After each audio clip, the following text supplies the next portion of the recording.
শুভ সকাল বন্ধুরা, সবাই কেমন আছো? আশা করি ভালো আছো, সুস্থ আছো, সাবধানে আছো। আর আমরাও ভালো আছি। দেখো এখানে তনু পিঠে উঠে আছে আর কান্না করছে পিঠ থেকে নামার জন্য। আর আমি যাচ্ছি এখন রান্না করে ম্যাগি বানানোর জন্য। আর সকালবেলা সমস্ত কাজ না হয়ে গেছে, কারণ অনু খুব বায়না করছিল যে ম্যাগি খাবে, তো সেই জন্য আর কি ম্যাগি নিয়ে আসলাম দোকান থেকে। আর এক পাশে ভাত বসিয়ে দিয়েছি আর এক পাশে আর কি ম্যাগিটা বানাচ্ছি। তো ম্যাগিটা বানিয়ে ওদের দুই বোনকে খাইয়ে দেব, আর তারপরেই আর কি আমাদের রান্নাটাও করে নেব। আর তনুকে না কোনোদিন করে ম্যাগি দিচ্ছি আর কোনোদিন করে সকালবেলা আর কি সুজিটা দেওয়ার চেষ্টা করছি, আর দুপুরবেলা করে তো ভাত খাই, তো এরকম করেই আর কি দেওয়ার চেষ্টা করছি। আর এদিকে দেখতে পাচ্ছ প্রচণ্ড পরিমাণে কুয়াশা, মানে কুয়াশার মধ্যে না কাজকর্ম করার কোনো এনার্জি পাচ্ছি না।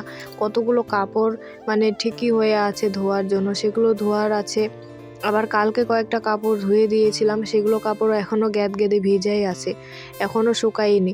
এই ঠান্ডার দিনটা কবে যে যাবে তো ভগবানই জানে। মানে ঠান্ডার দিন থাক ঠিকই আছে, তবে রোদ হোক এটাই আর কি চাই।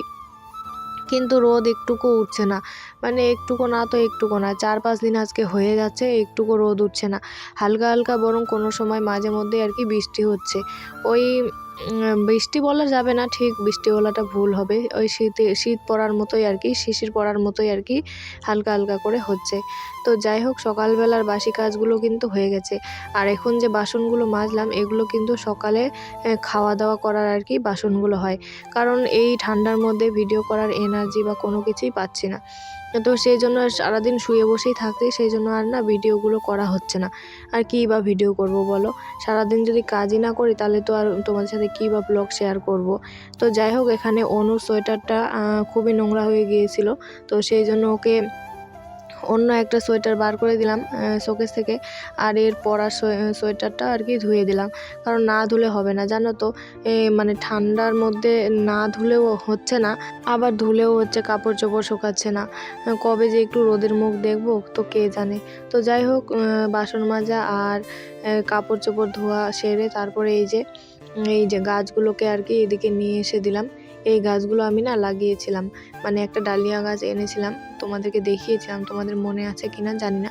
তো ডালিয়া গাছটাকে একটা প্লাস্টিকের মানে কৌটোর মধ্যে আর কি লাগিয়েছি, আর আরও বেশ কয়েকটা গাছ লাগিয়েছি। তো সব গাছগুলোকেই এদিকে এনে দিলাম, কারণ যাতে রোদ পায় সেই জন্য। আর ওখানে ছায়ার মধ্যে রেখেছিলাম, তো সেই জন্য একটু বাড়তে পারছিল না। তো যাই হোক, গাছগুলো লেগে গেছে, তো সেই জন্য এখন একটু রোদের মধ্যে এনে দিলাম, তাহলে গাছের মধ্যে আর কি ফুল হবে। আর এই যে দেখো ডালিয়া গাছটা এটার মধ্যে লাগিয়েছি। আর এই ফুলগুলো কোন ধরনের যে ফুল হবে তো কে জানে, দেখাই যাক। আর এখানে তো ফুল ফুটেই গেছে। তো এগুলো সব কিন্তু মিশো থেকে যে আমি অর্ডার করে বীজগুলো এনেছিলাম সেগুলোরই। তো এদিকে বাইরে দেখতে পাচ্ছ কতগুলো কাপড় চোপড় সব কিন্তু ভেজা হয়ে পড়ে আছে, একটা কাপড়ও শুকায়নি। ওইদিকে আমার দুটো নাইটি সমস্ত কিছুই ভেজা আছে, আর শোকেস থেকে বার করে করে নাইটি শুধু পরতে হচ্ছে। তো যাই হোক, সারা দিনটাই এরকম থমথমে কুয়াশাচ্ছন্নর মধ্যে দিয়েই যাচ্ছে আর কি, দেখতেই পাচ্ছ তোমরা, দেখে হয়তো বুঝতেই পারছো। আর তোমাদের ওইদিকেও মনে হয় ঠান্ডা এরকমই পড়ছে, তাই না? তোমাদের কার কার ওইদিকে কেমন ঠান্ডা অবশ্যই কিন্তু কমেন্টে জানাবে। আর আজকের ভিডিওটা এখানে শেষ করছি, আর ভিডিওটা বেশি বড় করতে পারিনি। দেখা হচ্ছে আবার কাল।